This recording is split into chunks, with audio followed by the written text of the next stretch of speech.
بسم الله الرحمن الرحيم عم يتساءلون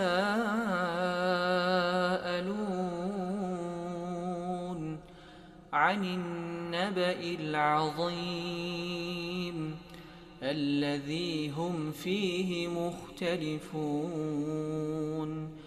كلا سيعلمون ثم كلا سيعلمون ألم نجعل الأرض مهادا والجبال أوتادا وخلقناكم أزواجا وجعلنا نومكم سباتا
Alhamdulillah, di malam hari ini dengan izin Allah dan taufiknya kita dipertemukan oleh Allah Subhanahu wa taala dalam keadaan sehat walafiat.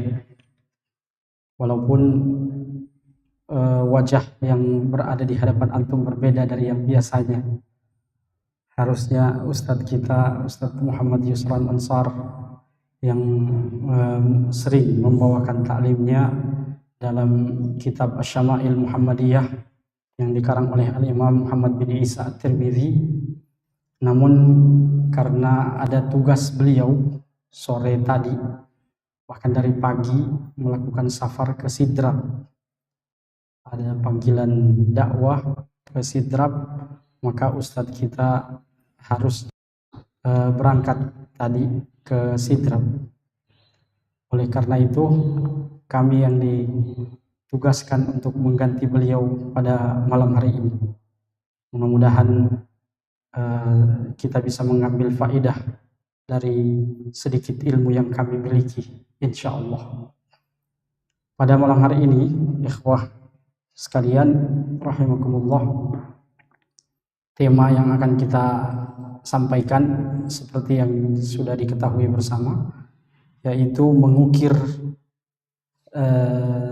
peradaban di masa muda, mengukir keindahan peradaban di masa muda kita dengan melihat contoh-contoh potret-potret orang-orang terbaik yang Allah Subhanahu wa taala sebutkan di dalam Al-Qur'anul Karim dalam masa muda mereka.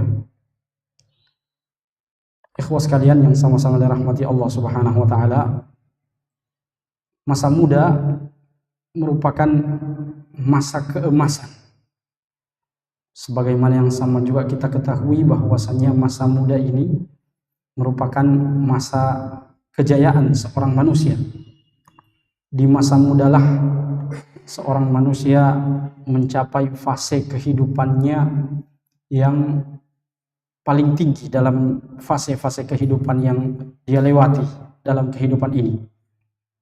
Oleh karena itu, Allah Subhanahu wa taala menggambarkan tentang masa muda seorang manusia dalam firman-Nya surah Ar-Rum ayat 54. Surah Ar-Rum ayat 54, Allah Subhanahu wa taala berfirman, Allahul ladzi khalaqakum min dha'fin thumma ja'ala min ba'di dha'fin quwwatan thumma ja'ala min ba'di quwwatin dha'fan wa syaibah. Dia adalah Allah Subhanahu wa taala yang menciptakan kamu dalam keadaan lemah, Menciptakan dalam keadaan lemah maksudnya di fase-fase kita masih anak-anak, baru keluar dari janin ibu. Tsumma ja'ala min ba'di dha'fin quwwah. Kemudian setelah fase lemah itu, Allah memberikan, menganugerahkan kepada kalian kekuatan, yaitu di masa muda kita. Mulai dari masa remaja sampai masa muda kita. Tsumma ja'ala min ba'di dha'fin quwwatan, tsumma ja'ala min ba'di quwwatin dha'fan wa syaibah. Setelah masa muda yang penuh dengan kekuatan itu, Allah mulai kembalikan lagi kalian dalam fase yang terakhir, yaitu fase kelemahan, yang diikuti dengan tanda-tanda kematian, yaitu banyaknya uban, syaibah. Itulah fase-fase kehidupan yang akan kita lewati dalam kehidupan kita, dan masa muda adalah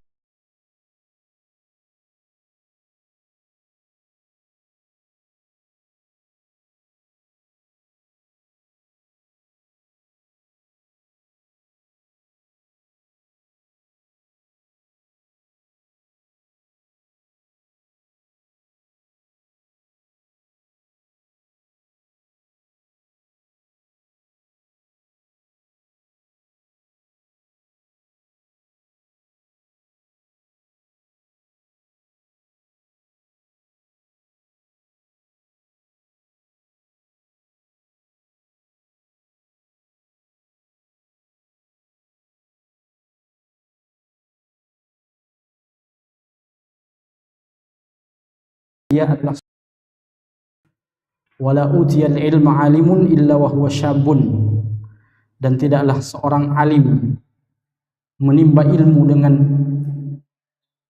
sepenuh dirinya kecuali dalam keadaan dia masih muda. Sadarilah ayuhal ikhwah bahwasannya masa muda adalah masa yang paling besar peluang bagi kita untuk meraih surga Allah Subhanahu wa taala.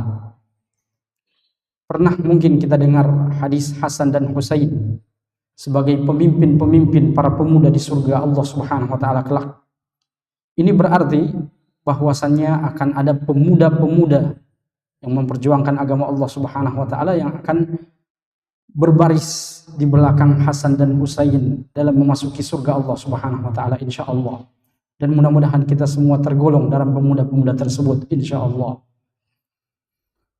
Mengapa mereka bisa masuk ke dalam surga, pemuda itu, lalu mereka dipimpin oleh cucu Nabi Hasan dan Husain? Jawabannya karena mereka adalah pemuda-pemuda yang tumbuh berkembang dalam ketaatan kepada Allah Subhanahu wa taala. Ingatkah kita sebuah hadis yang diriwayatkan Imam Bukhari dan Imam Muslim, Rasulullah sallallahu alaihi wasallam bersabda, sab'atun yudhilluhumullahu yaumal qiyamati yauma la dhilla illa dhilluh. Ada 7 golongan yang Allah berikan naungan di akhirat kelak, di padang mahsyar kelak. 7 golongan itu salah satunya adalah wasyabun nasya'a fi ibadatillah. Pemuda-pemuda yang mereka kehidupan mereka sibuk dalam ibadah kepada Allah Subhanahu wa taala. Oleh karena masa muda ini adalah masa yang cemerlang, masa produktif, masa untuk berkarya, masa yang matang dalam berpikir, maka Rasulullah Shallallahu Alaihi Wasallam mengingatkan kepada kita akan pentingnya masa muda. Gunakanlah masa muda dengan sebaik-baiknya. Kata Nabi Shallallahu Alaihi Wasallam, "Ightanim khamsan qabla khamsin." Gunakanlah 5 perkara sebelum datang 5 perkara. Salah satunya adalah syababaka qabla haramik. Gunakan masa mudamu sebelum datang masa tuamu. Maka ikhwas sekalian yang sama-sama dirahmati Allah Subhanahu wa taala, pada malam hari ini kita akan sama-sama mengambil ibrah, pelajaran-pelajaran dari para pemuda-pemuda yang Allah Subhanahu wa taala sebutkan karya-karya mereka di dalam Al-Qur'anul Karim. Mereka lah eksekutor-eksekutor kebaikan. Di masa muda mereka menjadi agen-agen perubahan dari setiap kemungkaran dan kekufuran yang terjadi di masyarakat mereka. Sebelum kita masuk pada kisah-kisah mereka, terlebih dahulu kita definisikan siapa itu pemuda. Apakah pemuda diukur dari umurnya, ataukah pemuda itu diukur dari ide dan gagasannya? Para ulama dalam meneliti hadis-hadis Nabi Shallallahu Alaihi Wasallam, mereka mengatakan bahwasannya pemuda dapat didefinisikan secara fisik dan mental. Dia adalah orang yang punya fisik dan mental yang kuat. Akal dia dalam kondisi kuat. Ketampanannya atau kecantikannya, kalau dia perempuan, berada pada titik kesempurnaan. Itulah pemuda. Jadi diukur dari umurnya. Tapi ada juga ulama yang mengatakan bahwasanya pemuda tidak boleh diukur dari umurnya.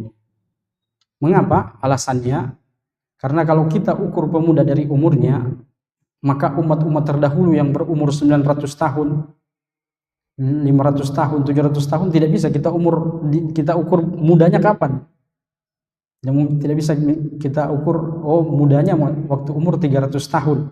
Misalnya Nabi Nuh hidup 950 tahun.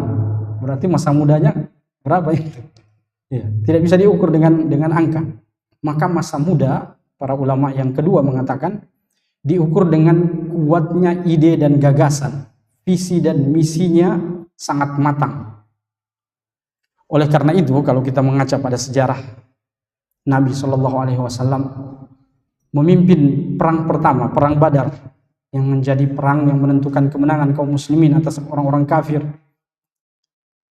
Waktu itu umur Nabi berapa tahun? Pimpin perang Badar. Mari kita hitung. Nabi diutus menjadi nabi umurnya 40 tahun ya. 40 tahun tinggal di Makkah 13 tahun. Berarti 40 tambah 13 50 berapa? 53. Kemudian perang Badar terjadi tahun 2 Hijriah. Berarti 53 tambah 2 55. Berarti Rasulullah pimpin perang menjadi panglima besar tertinggi kaum muslimin waktu itu umurnya 55 tahun. Maka ini umur kalau menurut kita adalah umur yang sudah tua sebenarnya. Tapi menurut ide dan gagasan, visi dan misinya adalah visi misi yang punya semangat yang tinggi, maka inilah kekuatan pemuda sebenarnya. Inilah pemuda yang sebenarnya. Juga dalam sejarah kemerdekaan Libya, kita tahu ada seorang pejuang yang bernama Umar Al-Mukhtar. Umar Mukhtar, kalau kita baca sejarahnya, dia mengangkat senjata bersama dengan murid-muridnya dalam melawan kolonialis Inggris waktu itu. Umurnya berapa? 70 tahun. Umar Mukhtar sudah putih semua, jenggot dan rambutnya sudah putih. Tapi dia bagaikan singa padang pasir yang ditakuti kapanpun dan dimanapun ketika dia berhadapan-hadapan dengan para kolonial Inggris. Contoh-contoh pemuda dalam Al-Quranul Karim. Mari kita lihat bagaimana Al-Quranul Karim mengungkapkan para pemuda-pemuda di zaman-zaman dahulu kala yang menggoreskan sejarah dan peradaban di masa-masa mereka. Yang pertama adalah seorang pemuda yang berhasil menggapai cinta Allah Subhanahu wa taala hingga dia dijuluki sebagai Khalilullah, kekasih Allah Subhanahu wa taala. Seorang pemuda yang semua ujian-ujiannya Allah Subhanahu wa taala dia lewati dengan sempurna. Allah katakan, wa idzibtala Ibrahim rabbuhu bikalimatin fa atammahun. Ketika Allah Subhanahu wa taala memberikan ujian kepada pemuda ini, dia berhasil menyelesaikan semua ujian fa atammahun dengan nilai yang sempurna. Nilai kalau kita di dunia kampus nilai A+. Tapi kalau ada nilai yang di atas A+, barangkali ini pemuda ini dapat A++. Siapa dia? Dia adalah Nabi Ibrahim alaihissalam. Nabiullah Ibrahim alaihissalam. Beliau disebutkan di dalam Al-Quranul Karim surah Al-Anbiya ayat ke-60 dan 61. Allah Subhanahu wa taala berfirman tentang sebuah kisah, yaitu Nabi Ibrahim alaihi salam berada di tengah kaumnya yang penyembah berhala. Notabene mereka adalah penyembah berhala. Lalu mereka memiliki kebiasaan menyembah berhala, atau ada satu hari raya mereka di mana mereka meninggalkan tempat peribadatan mereka dan melakukan hari raya mereka di tempat tersebut.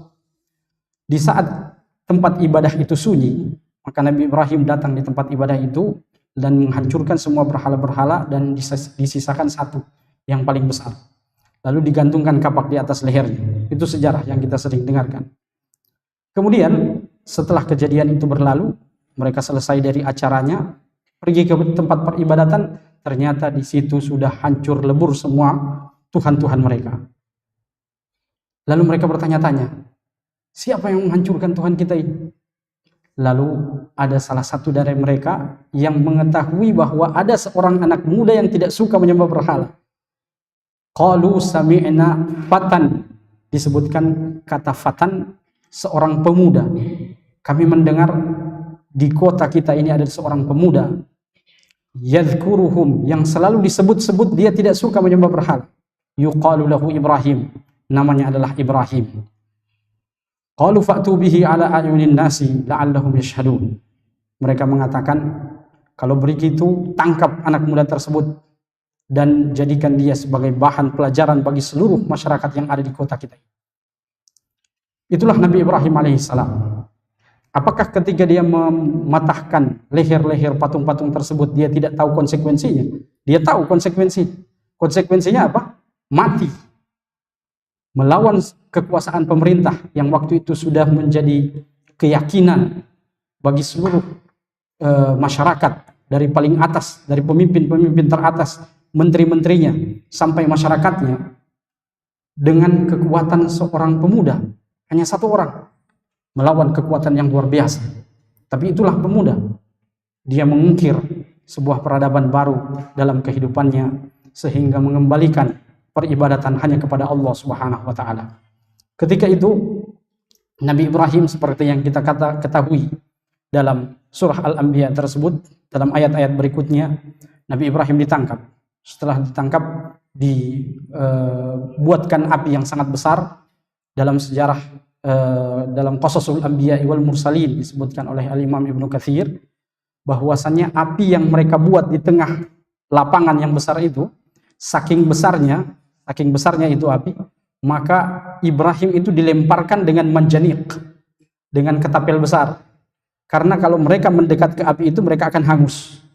Saking besarnya itu api. Maka Nabi Ibrahim ditaruh di manjanik itu, ketapel besar, lalu ketapel besar itu dipukulkan, lalu Nabi Ibrahim terlempar dan pas-pas di tengah api. Pas-pas di tengah api, dan apa yang terjadi? Api yang sifatnya membakar, Allah Subhanahu wa taala rubah sifatnya mendinginkan. Oleh karena itu Allah Subhanahu wa taala berfirman tentang Nabi Ibrahim alaihissalam ketika telah berada di tengah-tengah api itu, Allah Subhanahu wa taala mengatakan kepada api, ya naru kuni bardan wassalaman ala Ibrahim. Wahai api, jadilah dingin dan berikanlah keselamatan kepada Ibrahim. Ada ulama yang mengatakan jikalau tidak ada kata salaman, maka Nabi Ibrahim akan mati kedinginan. Saking dinginnya, bagaikan freezer. Api sifatnya seperti kulkas. Nabi Ibrahim duduk di dalamnya dengan penuh kedinginan, lalu Allah mengatakan uni bardan wasalaman, dan berikanlah keselamatan kepada Ibrahim. Begitulah pejuang seorang pemuda. Jika dia istiqamah dalam memperjuangkan agamanya, maka jangan ragu, pasti pertolongan Allah Subhanahu wa taala akan datang kepada kita.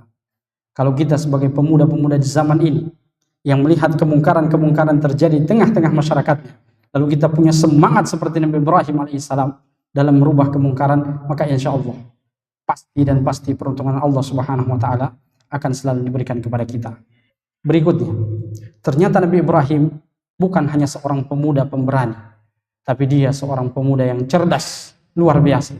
Seperti tadi yang kita bilang, kalau dia kuliah itu nilainya barangkali A+, lebih di atas lagi A+. Karena dia orang yang cerdas. Allah Subhanahu wa taala kisahkan tentang kecerdasannya dalam diskusi dan dialog Nabi Ibrahim alaihissalam. Lawan diskusinya bukan teman-teman satu kelasnya, bukan. Kalau biasa kita di S2 kan kita berdiskusi bersama dengan kawan-kawan kita satu kelas ya. Tidak dapat jawaban, baru dosen berikan jawaban. Dan kadang-kadang jawabannya dosen juga tidak masuk akal. Kadang-kadang. Tapi intinya, lawan diskusi Nabi Ibrahim alaihissalam adalah para penguasa-penguasa. Allah Subhanahu wa taala kisahkan tentang diskusi Nabi Ibrahim alaihissalam melawan raja penguasa waktu itu, Raja Namrud. Surah Al-Baqarah 258. Allah Subhanahu wa taala berfirman, "Alam tara ila alladhi hajja Ibrahim fi rabbih an atahu Allahul mulka idh qala Ibrahim rabbi alladhi yuhyi wa yumiit qala ana uhyi wa umiit qala Ibrahim fa inna Allah ya'ti bisyamsi minal masyriqi fa'ti biha minal maghrib fabuhita alladhi kafar wallahu la yahdil qaumadh dhalimin." Kisahnya, Raja Namrud memanggil Ibrahim, "Wahai Ibrahim, kita berdebat tentang ketuhanan yang Anda yakini." Maka Nabi Ibrahim dengan penuh keberanian hadir di tengah-tengah istana besar Raja Namrud. Lalu mereka mulai berdiskusi. "Tuhanmu bisa apa?" Ibrahim mengatakan, "Tuhanku bisa menghidupkan dan mematikan." Raja Namrud lalu mengatakan, "Ambil 2 budak di tempat perbudakan kita. Hadirkan 2 budak itu. Penggal salah satu dan biarkan yang satunya." Lalu dia dipenggal yang satunya, mati kasihan. Lalu dia mengatakan, "Saya bisa menghidupkan dan mematikan. Lihat ini 2 orang budak, yang satu saya kasih mati, yang satu saya biarkan hidup. Maka tidak ada bedanya saya dengan Tuhan Anda." Nabi Ibrahim tidak habis akalnya. Bilang, "Oh iya, bisa menghidupkan mematikan. Oke lah kalau begitu." Nabi Ibrahim cari akalnya. Nabi Ibrahim mengatakan, fa inna Allah ya'ti bisyamsi minal masyriq fa'ti biha minal maghrib. Tuhan saya, wahai raja yang mulia, bisa menerbitkan matahari dari timur lalu tenggelam di barat.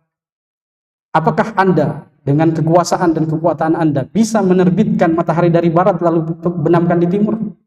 Fabuhital ladzi kafar. Maka terdiam, satu ruangan semua itu diam. Tidak ada yang bisa melakukan apa yang diminta oleh Ibrahim alaihissalam. Itulah kecerdasan Nabi Ibrahim alaihissalam, mengukir sejarah di masa mudanya sehingga satu ruangan dialog dan diskusi itu diam, tidak ada yang bisa berbicara. Mereka kembali ke diri mereka sendiri. Ternyata selama ini Tuhan yang mereka sembah adalah Tuhan-Tuhan yang tiada daya dan upayanya. Diskusi yang lainnya yaitu disebutkan dalam surah Al-Anbiya yang tadi. Ketika mereka menangkap Ibrahim alaihi salam, mereka mengatakan, qalu anta fa'alta bi alihatina ya Ibrahim? Wahai Ibrahim, apakah engkau pelaku utama dalam penghancuran Tuhan-Tuhan kita ini? Dia mengatakan, qala bal fa'alahu kabiruhum hadza fas'aluhum in kanu yantiqun. Pelaku yang sebenarnya adalah yang ada di lehernya itu kapak. Coba kalian cari yang mana yang pegang kapak. Ternyata berhala yang paling besar yang berada kapak di lehernya. Fas'aluhum in kanu yantiqun. Coba tanyakan kepada dia kalau dia bisa berbicara. Faraja'u ila anfusihim faqalu innakum antumuz zalimun.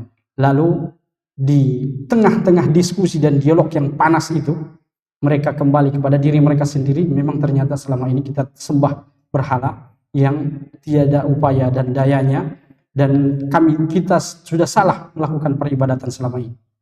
Itulah Ibrahim alaihissalam dalam mengukir sejarahnya di masa mudanya.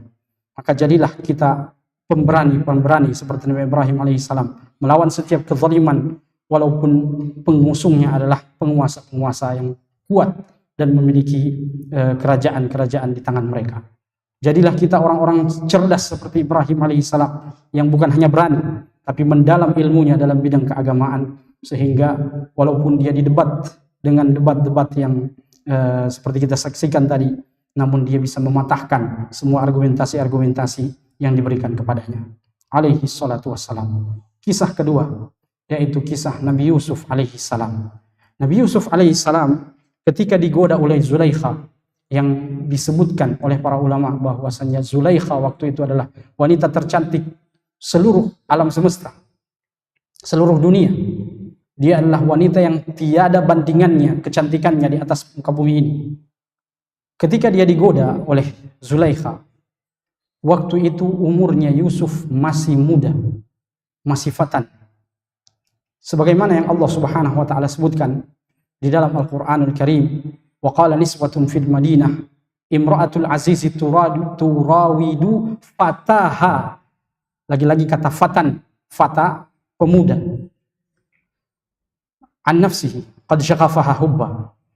Ingatlah ketika wanita-wanita Mesir waktu itu mereka bercerita menggunjing seorang istri pemimpin atau perdana menteri di antara mereka yang tertuduh dia menggoda Fataha, pembantunya yang masih muda. Dan para ulama sebutkan berapa umurnya Yusuf alaihissalam waktu itu. Mereka mengatakan waktu itu kurang lebih umurnya 20 tahun. Umur yang masih sangat muda, yang punya gelombang syahwat yang luar biasa. Tapi godaan wanita tercantik, pintu-pintu sudah ditutup, semua peluang-peluang orang bisa melihatnya tidak ada lagi. Namun dia adalah seorang pemuda yang takut kepada Allah Subhanahu wa taala. Dia mengatakan, ma'adzallah, aku takut kepada Allah Subhanahu wa taala. Itulah pemuda yang sebenarnya, yang bisa mengekang hawa nafsunya, di mana semua kesempatan sudah, atau semua peluang sudah terbuka di depannya. Dia tinggal bersama dengan perempuan itu di dalam kamar yang sudah ditutup semua pintu-pintu dan jendela. Qad syaghafaha hubba inna lanaraha fi dhalalim mubin.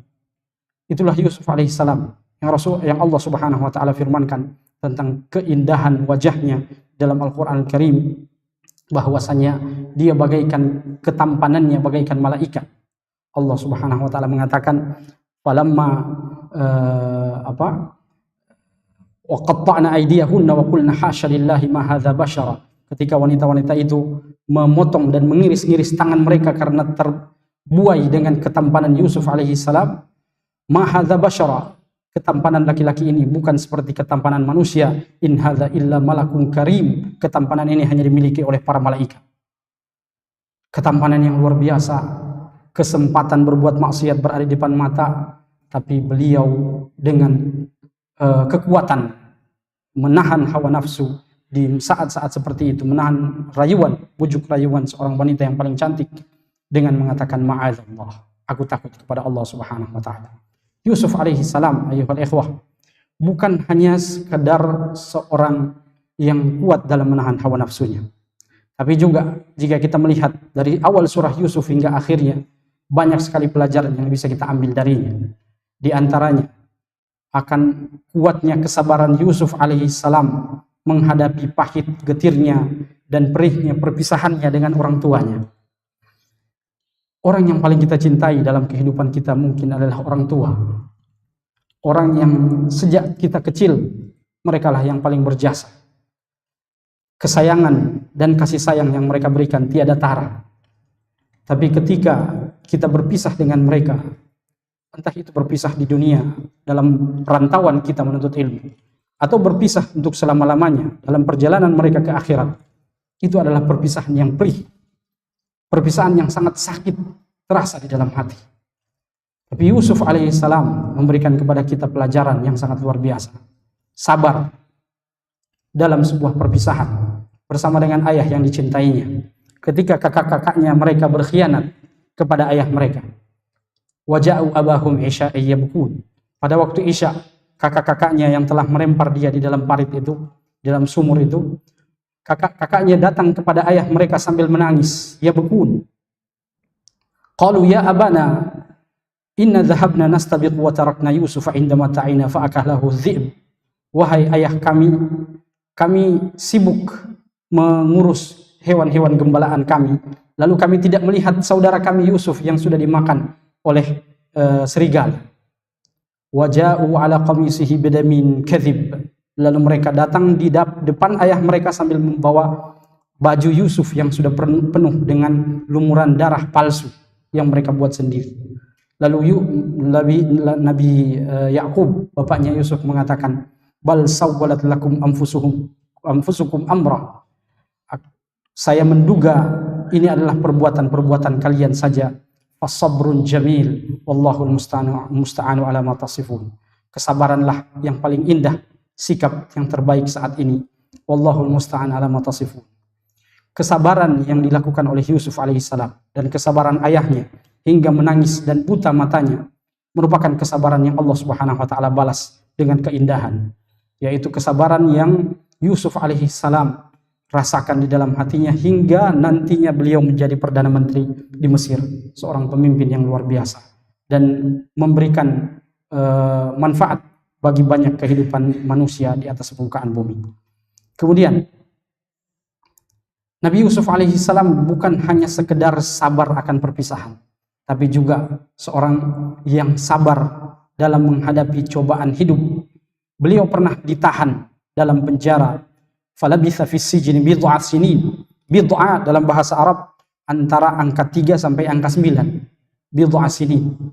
Antara angka 3 sampai angka 9, sehingga Nabi Yusuf alaihissalam diperkirakan kurang lebih 9 tahun lamanya mendekam di dalam penjara, padahal tuduhannya adalah tuduhan palsu. Oleh karena itu, jika kita melihat pada sejarah para ulama, mereka dipenjara, namun tuduhan-tuduhan yang dilemparkan kepada mereka adalah tuduhan-tuduhan yang tidak benar. Imam Ahmad bin Hanbal rahimahullah dimasukkan ke dalam penjara disebabkan karena tuduhan yang tidak benar, bahkan sampai disiksa di dalamnya. Syekhul Islam Ibnu Taimiyah rahimahullah ta'ala juga demikian. Ulama kita di Indonesia, yaitu Buya Hamka, juga sempat mendekam di dalam penjara dengan tuduhan-tuduhan yang tidak benar. Namun sebagaimana kata Syekhul Islam Ibnu Taimiyah, bahwasanya ketika saya di penjara itulah waktu saya untuk berkarya. Makanya tidak heran Buya Hamka telah melahirkan tafsir Al-Azhar di dalam masa-masa dia berada di penjara. Kemudian yang berikutnya, kisah Ashabul Kahfi. Kisah Ashabul Kahfi juga tentang para pemuda.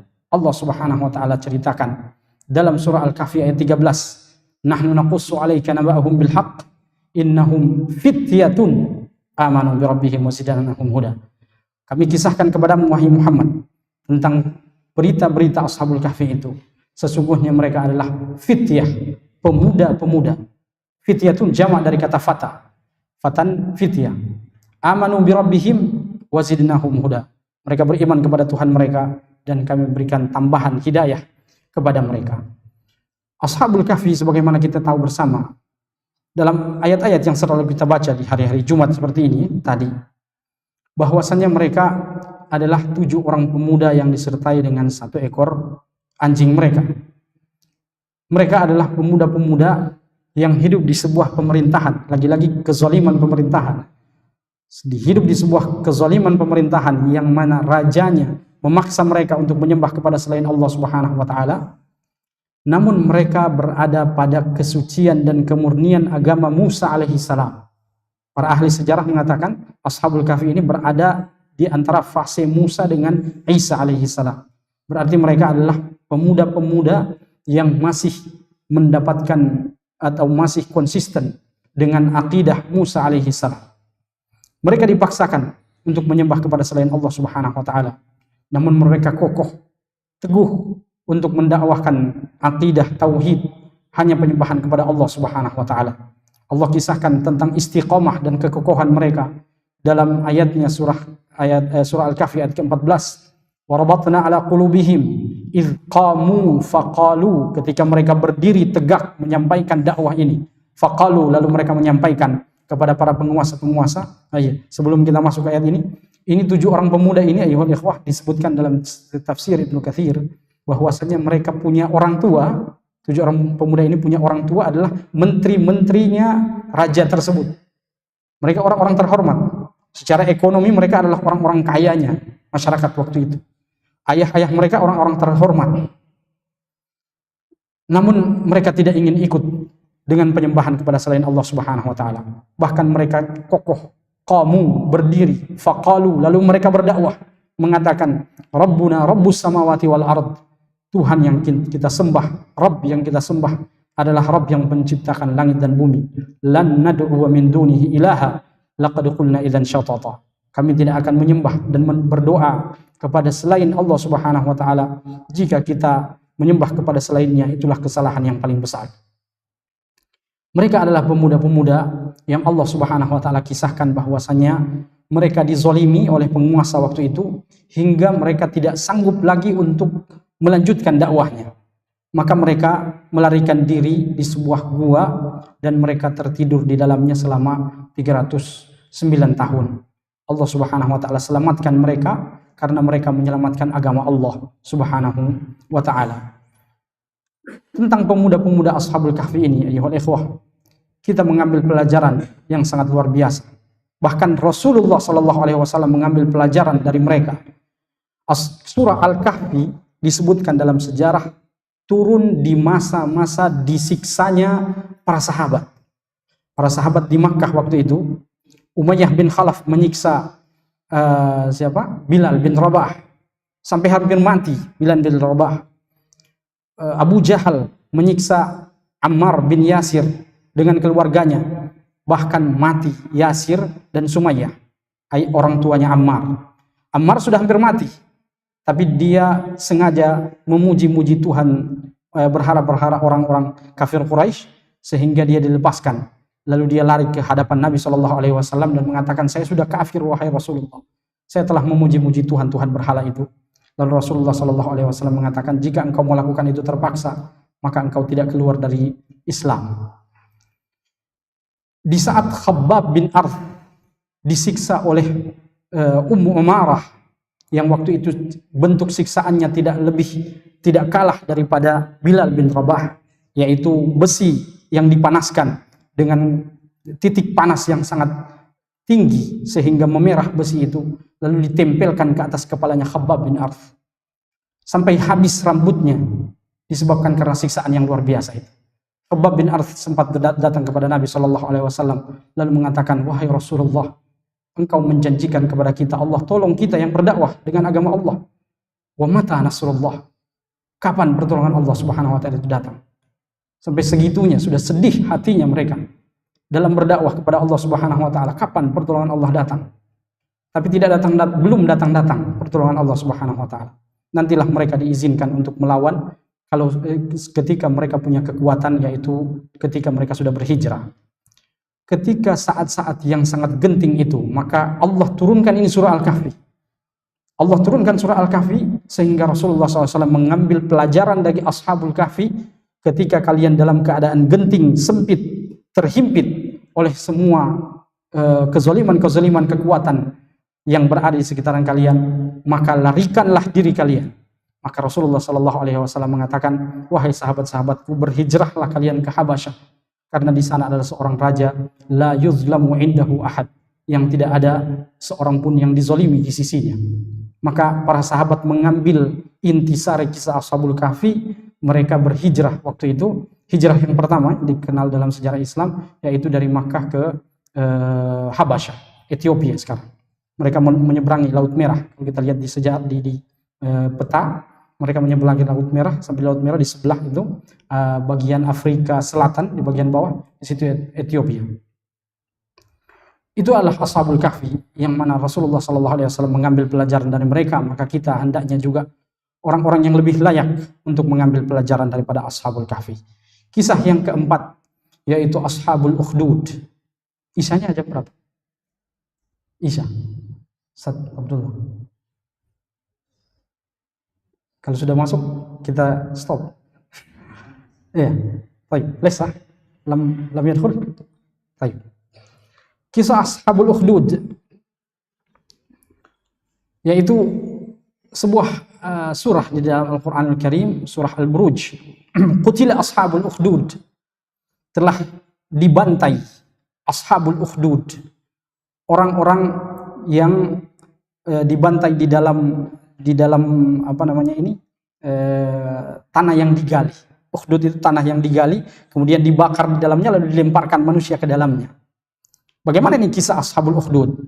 Imam Muslim rahimahullah ta'ala menyebutkan ini kisah Ashabul Ukhdud secara sempurna dalam sebuah hadis yang diriwayatkan dari Suhaib bin Amr, bahwa Rasulullah SAW bersabda. Ini kisah sahih, disebutkan oleh Imam Muslim dalam Sahih Muslim.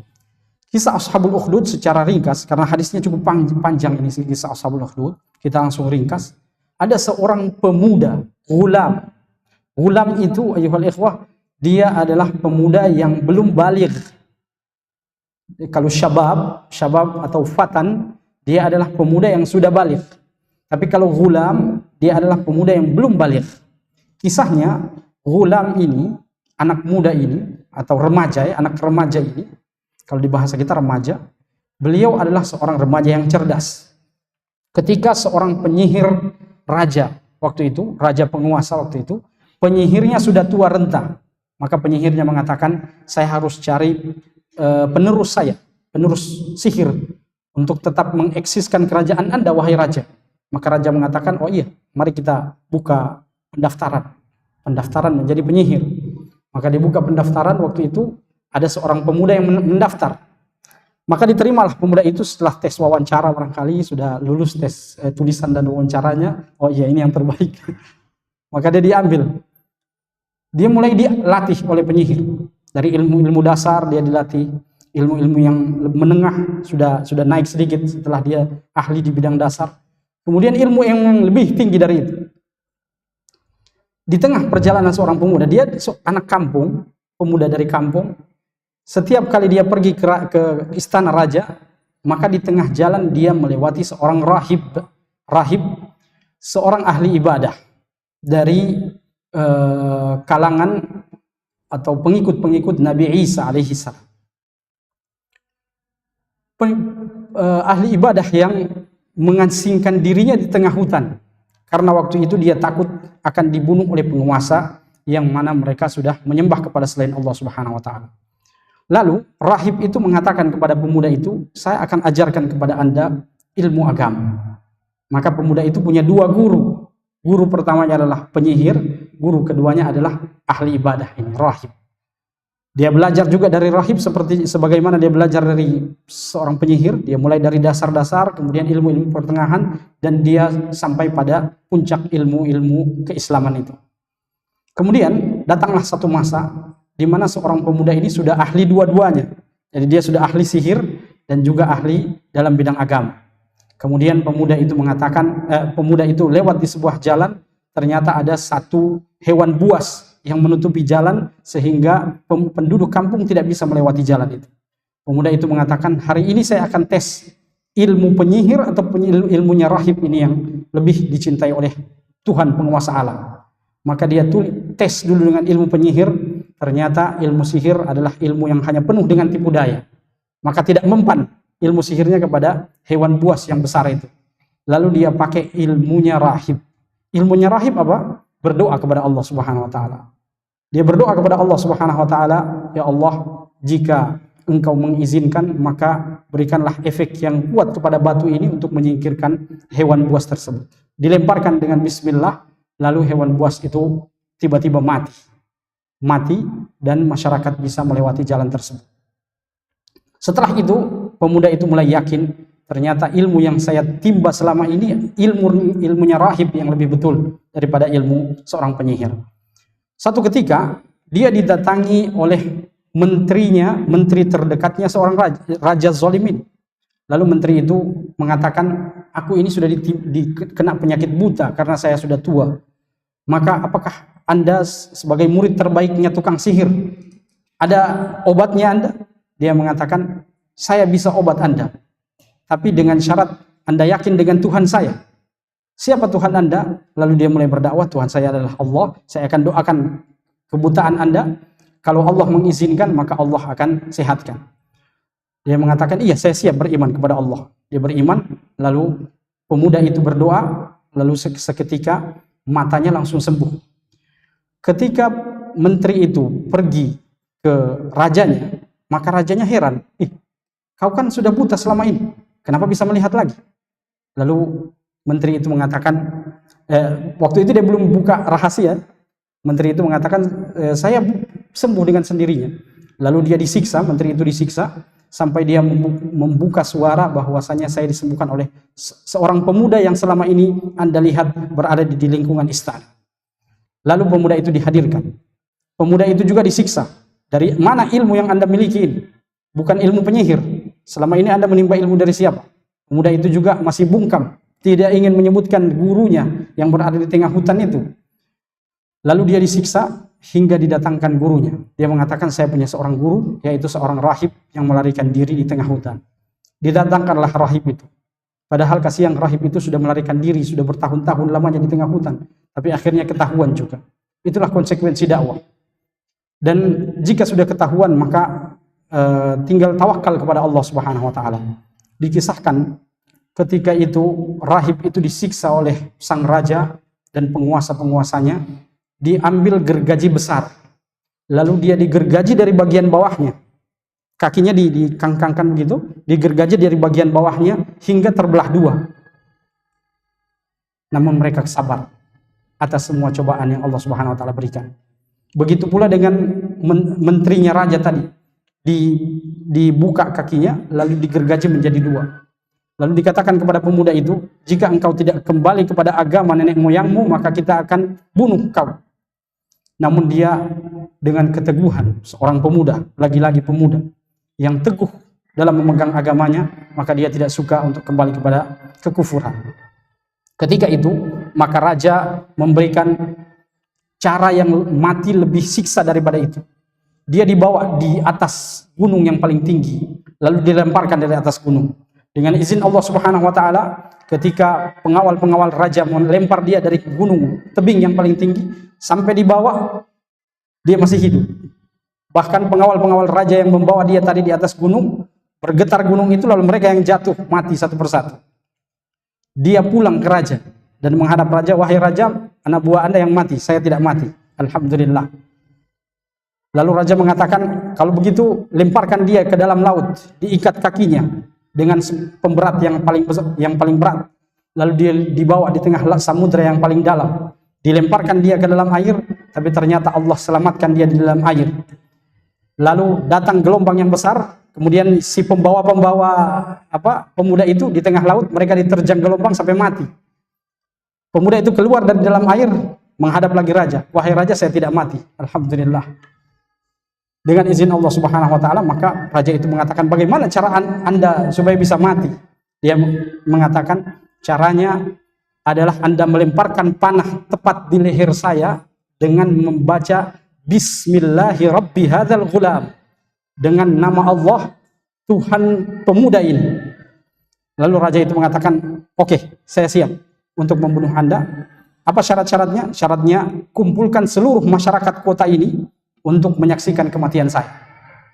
Itulah dakwah, mempertaruhkan jiwa dan raga demi menyebarkan dakwah tauhid kepada seluruh masyarakat.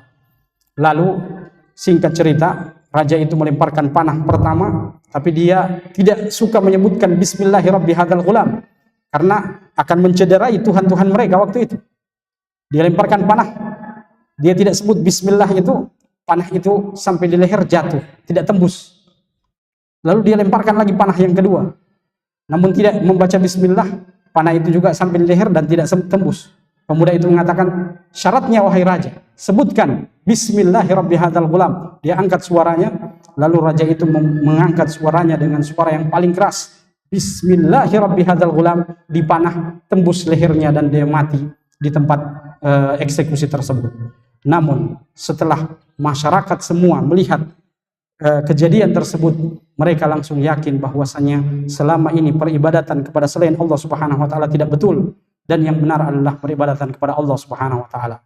Maka semuanya beriman, seluruh masyarakat di negeri itu beriman, dan seketika raja hilang pamor dan kekuasaannya, sehingga dia dengan angkuhnya dan kezalimannya, dia mengarahkan semua tentaranya buat parit besar.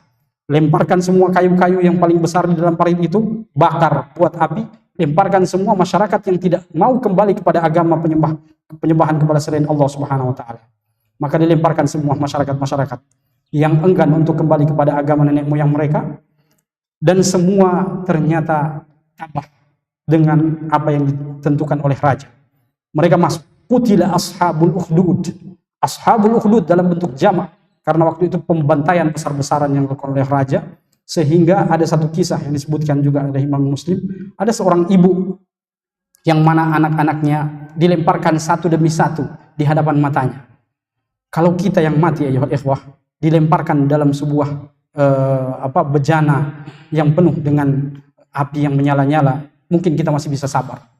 Tapi kalau kita lihat anak kita satu-satu di depan mata kita, mulai dari anak yang paling besar dilemparkan satu, bagaimana? Kembali kepada agama Allah, kepada agama selain penyembahan Allah. Ternyata ibu itu teguh dan kokoh berpegang pada agamanya. Dia bilang, tidak akan saya kembali kepada penyembahan selain Allah Subhanahu wa taala. Diambil lagi anak yang kedua, dilempar. Diambil lagi anak yang ketiga, dilempar. Kesabaran yang luar biasa yang disebabkan oleh dakwah seorang pemuda yang menyebabkan satu negeri beriman kepada Allah Subhanahu wa taala. Lalu anak yang terakhir yang masih digendongnya yang lalu mengatakan, "Ya ummah, isbiri fa innaki ala haqqin." Wahai ibu, sabarlah, sesungguhnya engkau berada di jalan kebenaran. Lalu dia sambil menggendong anak itu disebutkan dalam sejarah salah satu atau satu dari 3 bayi yang berbicara masih mereka dalam keadaan bayi. Yang pertama adalah Nabi Isa alaihissalam, yang kedua adalah bayi yang bersaksi atas kebenaran Yusuf alaihissalam, dan yang ketiga ini bayi yang berbicara ketika Ashabul Ukhdud dilemparkan ke dalam api yang menyala-nyala. Lalu ibunya sambil menggendong anaknya, lalu dia terjun ke dalam api yang menyala-nyala tersebut. Itulah potret-potret para pemuda-pemuda yang Allah Subhanahu wa taala sebutkan dalam Al-Qur'an Al-Karim. Semoga kita bisa mengambil pelajaran dari mereka atas apa yang mereka telah torehkan dalam sejarah perkembangan dakwah Islam ini, hingga mereka dapat menggoreskan keindahan peradaban yang terbangun di masa-masa mereka. Kita adalah pemuda di zaman ini. Kezaliman pasti akan terjadi setiap zaman. Pertempuran antara hak dan batil pasti akan terjadi.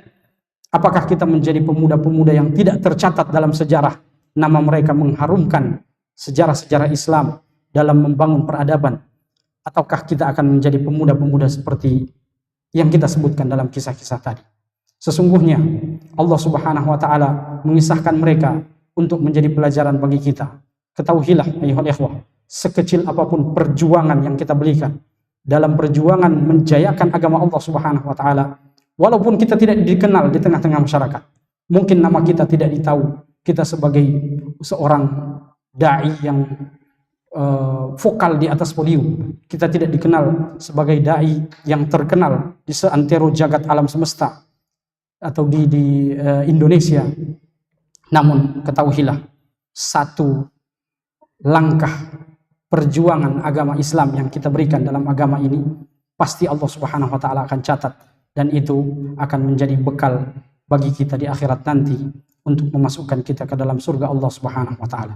Masih banyak sebenarnya kisah-kisah tentang kisah inspirasi para pemuda, seperti kisah seorang pemuda yang mendampingi Nabi Musa alaihissalam, kemudian kisah-kisah para pemuda sahabat-sahabat Nabi Shallallahu Alaihi Wasallam yang 10 sahabat Nabi yang dijamin masuk surga.